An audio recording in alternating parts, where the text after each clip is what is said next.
Hello friends, welcome back கேபிஎஸ்டோ channel நண்பர்களே. எனக்கு இந்த வீடியோவில் பார்த்தீங்கன்னு வச்சுக்கோங்களேன், மிக மிக முக்கியமான எச்சரிக்கையான ஜோதிட தாள்களை தான் இப்போ இந்த வீடியோவில் சிம்ம ராசிக்காரங்களுக்கு ஷேர் பண்ண போகிறேன். அதாவது டிசம்பர் மாதம் 13ஆம் தேதி கார்த்திகையுடைய 28ஆம் நாள் வெள்ளிக்கிழமை கார்த்திகை தீப திருவிழாவானது வருது. இந்த தீப திருவிழாவுக்கு பிறகு ஒவ்வொரு ராசிக்காரங்களுக்கும் தலையெழுத்து மாறும். காரணம், இந்த தீப திருநாளில் ஏற்படக்கூடிய கிரக சேர்க்கைகள் தான். அந்த கிரக சேர்க்கையால் சிம்ம ராசிக்கு என்ன பலன் கிடைக்குங்கிறத ஷேர் பண்ண போகிறேன். ஆல்ரெடி மேஷம், ரிஷபம், மிதுனம், கடகம் ஆகிய ராசிகளுக்கு ஷேர் பண்ணியிருக்கேன். இந்த வீடியோவில் சிம்ம ராசிக்கு ஷேர் பண்ண போகிறேன். சிம்ம ராசிக்காரங்க நீங்கள் எந்த நட்சத்திரத்தில் பிறந்திருந்தாலும் உங்கள் ராசிக்கு என்ன பலன் கிடைக்கும் அப்படிங்கிறத இந்த வீடியோவில் தெரிஞ்சுக்குங்க. ஸோ உங்களுக்கான பலனை நீங்கள் தெரிஞ்சுக்கிறதுக்கு முன்னாடி இந்த கார்த்திகை தீபத்துடைய சிறப்புகளை, வரலாறுகளை தெரிஞ்சுக்குங்க. ஏன்னா கார்த்திகை மாதத்தில் வரக்கூடிய ஒரு ஸ்பெஷல் நாள்னா அது இந்த நாள் சொல்லலாம். இந்த நாளில் கிரக சேர்க்கைகள் ஆக்சுவலி பார்த்தீங்கன்னு வச்சுக்கோங்களேன், எல்லா டைமுமே ஏற்படும். இந்த டைம் ஸ்பெஷலாக ஏற்படுது. காரணம் என்னன்னா, மகாலட்சுமிக்குரிய வெள்ளிக்கிழமை, முருகனுக்குரிய கிருத்திகை நட்சத்திரம், சிவனுக்குரிய பிரதோஷம், இப்படி 3 சிறப்புகள் கூடி இருக்கக்கூடிய நாளில் கார்த்திகை தீபம் வருது. ஸோ இந்த 3 தெய்வங்களுக்குரிய கிரகங்கள்லாம் இந்த நாளில் சேருறாங்க. இந்த சேர்க்கையினால தான் உங்கள் ராசிக்காரங்களுக்கு மாற்றங்கள் இந்த மாதிரி ஏற்படும். அதுவும் மற்ற ஆண்டில் வரக்கூடிய சேர்க்கையை விட இந்த ஆண்டு சேர்க்கை ரொம்ப அற்புதங்கிறது உங்களுக்கு சொல்கிறேன். சரி, அதுக்கு முன்னாடி கார்த்திகை தீபத்துடைய சிறப்புகளையும் வரலாறுகளையும் நீங்கள் தெரிஞ்சுக்கணும். அதனால் முதல்ல கார்த்திகை தீபத்துடைய வரலாறையும் சிறப்புகளையும் ஷேர் பண்ணுறேன். சிம்ம ராசிக்காரங்க, நீங்கள் உங்களுக்கு தெரியலைன்னா இந்த வீடியோ பாருங்கள், உங்களுக்கு தெரிஞ்சுக்கிறது ரொம்ப நல்லது. ஏன்னா இந்த நாளில் தீபம் ஏற்றுறது ரொம்ப புண்ணியம். அதனால தான் இந்த சிறப்பை உங்களுக்கு முதல்ல ஷேர் பண்ணுறேன். ஸோ சிறப்பு தெரியாமல் இருக்கக்கூடிய சிம்ம ராசிக்காரங்க சிறப்பை தெரிஞ்சுக்குங்க. கார்த்திகை தீபமானது கார்த்திகை மாதத்தில் கார்த்திகை நட்சத்திரத்தில் கொண்டாடப்படக்கூடிய பெரும் பண்டிகை. இந்த திருக்கார்த்திகை அன்று உங்கள் வீட்டில் இருக்கக்கூடிய சிறியவர்கள் முதல் பெரியவர்கள் வர அனைவருமே வீடுகளில் அகல் விளக்கு ஏற்றி அலங்கரிக்கணும். கார்த்திகை திருநாளில் கரெக்டாக மாலை 6 மணி அளவில் அகல் விளக்குகள் வீடுகளில் ஏற்றி ஜொலிக்கிற மாதிரி நீங்கள் பண்ணணும். இந்த தீப திருநாளானது வெள்ளிக்கிழமை தொடங்கி சனி, ஞாயிறு என 3 நாட்கள் கொண்டாடணும். அதாவது டிசம்பர் 13, 14, 15 என 3 நாட்கள் வீட்டில் விளக்குகளால் அலங்காரம் பண்ணணும்.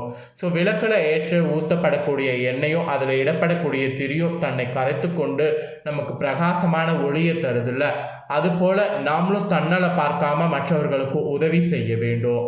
அதை உணர்த்துவதாக இந்த கார்த்திகை தீபமானது நீங்கள் ஏற்றி வழிபாடு செய்யணும். இந்த கார்த்திகை தீபத்துக்கு மட்டும் என்ன அவ்வளவு சிறப்பு இருக்கா அப்படின்னு கேட்டிங்கன்னா, ஆமாம், அவ்வளவு சிறப்புகள் இருக்கு. திருவண்ணாமலையில் தான் சக்தியும் சிவனும் அர்த்தநாரீஸ்வரர் கோலத்தில் கலந்தனர். கார்த்திகை தீபம் அன்று நம்ம வீட்டில் ஏற்றக்கூடிய தீப விளக்கானது, தீப ஒளியானது யார் மீது படுகிறதோ அவர்களுக்கு மறுபிறவில் எந்த ஒரு துன்பமும் நடக்காது. அதனால தான் நீங்கள் விளக்கேற்றுறது இந்த நாளில் நல்லதுங்கிறத உங்களுக்கு இவ்வளோ தூரம் ஷேர் பண்ணுறேன். இறைவன் மகாபலிக்கு முக்தி அளித்த போது கார்த்திகை தீபம் எல்லா இடங்களிலுமே சிறப்பாக கொண்டாடப்பட வேண்டும் என்ற மகாபலியுடைய விருப்பத்தினை நிறைவேற்றி இறைவன் மகாபலியை தன்னுடன் ஐக்கியமாக்கி கொண்டிருக்கிறாரு. இப்படியாக மகாபலியின் வாழ்க்கையானது இறைவனுடைய திருவருளை சென்றடைந்தது. அப்போ இந்த தீபம் ஏற்றுறது நம்ம இறைவன்கிட்டயே டைரெக்டாக போகிறதுக்கு கூட வாய்ப்பு அதிகமாக இருக்கும். கார்த்திகை தீப திருநாள் அன்று வீட்டில் நீங்கள் கிழக்கு நோக்கி விளக்கேற்றினால் உங்களுக்கு இருக்கக்கூடிய கஷ்டங்கள் அனைத்தும் வீட்டை விட்டு விலகி ஓடிடும். இதே மேற்கு திசை நோக்கி விளக்கேற்றினீங்கன்னா கடன் பிரச்சனை இருந்ததுன்னா கடன் தொல்லை முற்றிலும் நீங்கும். வடக்கு திசை நோக்கி விளக்கேற்றினீங்கன்னா உங்களுக்கு திருமண தடை இருந்ததுன்னா திருமண தடை நீங்கும். தெற்கு திசை நோக்கி வீட்டில் விளக்கேற்றக்கூடாது. கார்த்திகை தீபத்தில் மட்டும் கிடையாது, மற்ற நாட்களில் கூட தெற்கு திசை நோக்கி விளக்கேற்றக்கூடாது. 3 திசையில் விளக்கேற்றலாம், கிழக்கு, மேற்கு, அப்புறம் வடக்கு. ஸோ இந்த 3 திசையில் ஏற்றினா முப்பலன்கள் உங்களுக்கு கிடைக்கும். அதுவும் என்னங்கிறத சொல்லிட்டேன். ஸோ இந்த கார்த்திகை தீபத்தில் நீங்கள் எத்தனை விளக்குகள் கட்டாயம் ஏற்றணும்னா 27 விளக்குகள் ஏற்றி வைக்கணும். உங்கள் வீடுகளில் கார்த்திகை என்று குத்து விளக்குகளில் விளக்கேற்றுவது ரொம்ப சிறப்பான பலனை கொடுக்கும். இந்த நாளில் நெய்வேத்தியமாக இறைவனுக்கு நீங்கள் அவுள், கடலை, நெல் பொரி, ஆப்பம் போன்ற உணவுகளை படைத்து நீங்களும் சாப்பிட்டு மற்றவங்களுக்கும் கொடுத்து மகிழ்ச்சியாக இருக்கலாம். விளக்கில் நீங்கள் குத்து விளக்கில் ஒரு முகம் ஏற்றினீங்கன்னா நீங்கள் மனதில் நினைத்த செயல்கள் அனைத்தும் நடக்கும். விளக்கில் குத்து விளக்கில் 2 முகம் வைத்து ஏற்றினீங்கன்னா வீட்டில் சண்டை சச்சரவு இல்லாமல் சந்தோஷம் நடக்கும். 3 முகம் கொண்ட விளக்கை ஏற்றினீங்கன்னா, அதாவது குத்து விளக்கில் 3 முகம் ஏற்றினீங்கன்னா குழந்தை பாக்கியம் இல்லாதவங்களுக்கு குழந்தை பாக்கியம் கிடைக்கும். 4 முகம் கொண்ட விளக்கை குத்து விளக்கில் ஏற்றினீங்கன்னா செல்வ செழிப்பு உண்டாகும். இல்லை 5 முகமே ஏற்றினீங்கன்னா வீட்டில் பார்த்தீங்கன்னு வச்சுங்களேன் அனைத்து விதமான நன்மைகளும் கிடைக்கும். ஸோ அதனால் சிம்ம ராசிக்காரங்க உங்களுக்கு எந்த மாதிரி நன்மை வேணுமோ அந்த மாதிரி விளக்கேற்றி வழிபாடு செய்யுங்க. இதை ஏன் நான் உங்களுக்கு ஷேர் பண்ணேன்னா, விளக்கேற்றுறது ரொம்ப நல்ல விஷயம். அதை நீங்கள் தெரிஞ்சுக்கணும் அப்படிங்கிறதுனால தான் ஃபஸ்ட்டு இந்த விளக்கேற்றக்கூடிய முக்கியத்துவத்தை ஷேர் பண்ணேன். இப்போ இந்த தீப திருநாளுக்கு பிறகு உங்கள் ராசிக்கு கிடைக்கக்கூடிய ஜாக்பாட் பலன்களை ஷேர் பண்ண போகிறேன். சிம்ம ராசி அன்பர்கள் உங்களுக்கு என்ன மாதிரியான பலன்கள் கிடைக்க போகுது அப்படிங்கிறத இந்த வீடியோவில் தெரிஞ்சுக்குங்க. ஸோ இந்த தீப திருநாளுக்கு பிறகு பணப்புழக்கம் கணிசமாக பார்த்தீங்கன்னு வச்சுக்கோங்களேன் அதிகரிக்க போகுது. உறவினர்களுடைய வருகையானது இருக்கும். அவங்களுடைய வருகை இருக்கிறதுனால வீட்டில் ரொம்ப மகிழ்ச்சியான சூழ்நிலை காணப்படும். அதே சமயம் முன்னேற்றத்துக்காக வழிவகைகள் பிறக்கும். வழிவகைகள் பிறக்கும்போது அந்த வழிவகைகளுக்கேற்ப செயல்படணும். புதிய ஆடை ஆபரணங்கள் வாங்கக்கூடிய யோகம் இருக்குது, வாங்கி கொள்ளுங்க.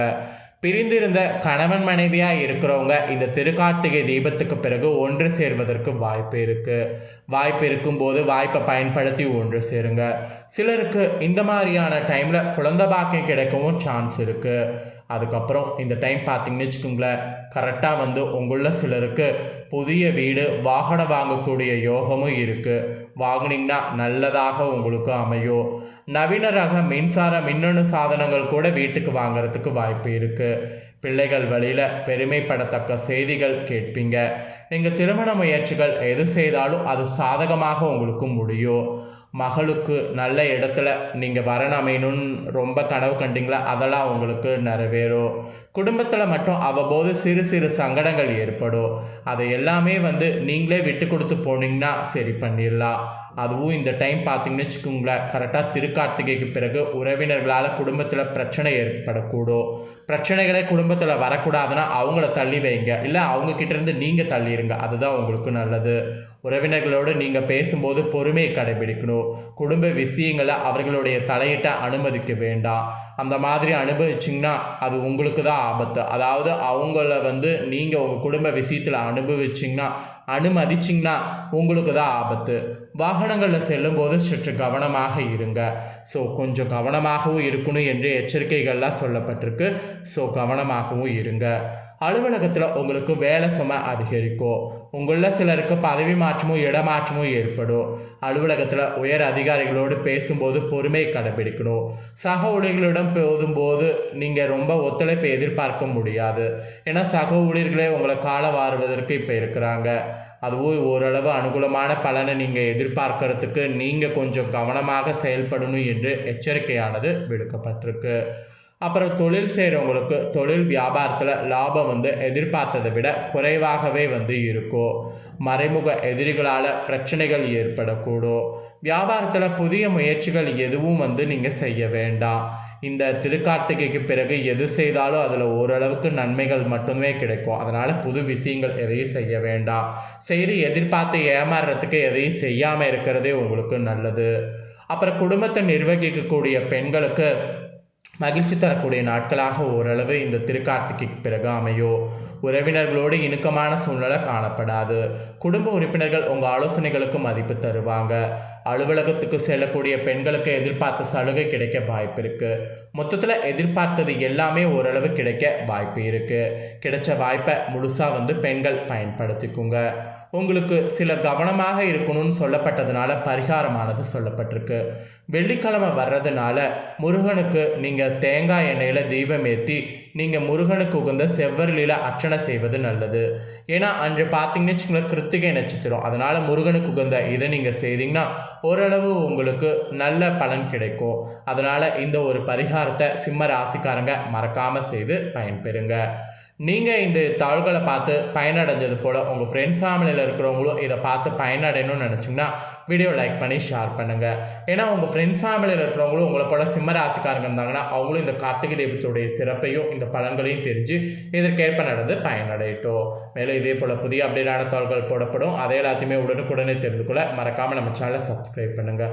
கூட பெல் பண்ண ப்ரெஸ் பண்ணுங்கள். அதை பண்ணிட்டீங்கன்னா நான் போகிற மற்ற அப்டேட்டான எல்லா வீடியோஸும் உடனுக்குடனே தெரிந்து கொள்ளலாம்.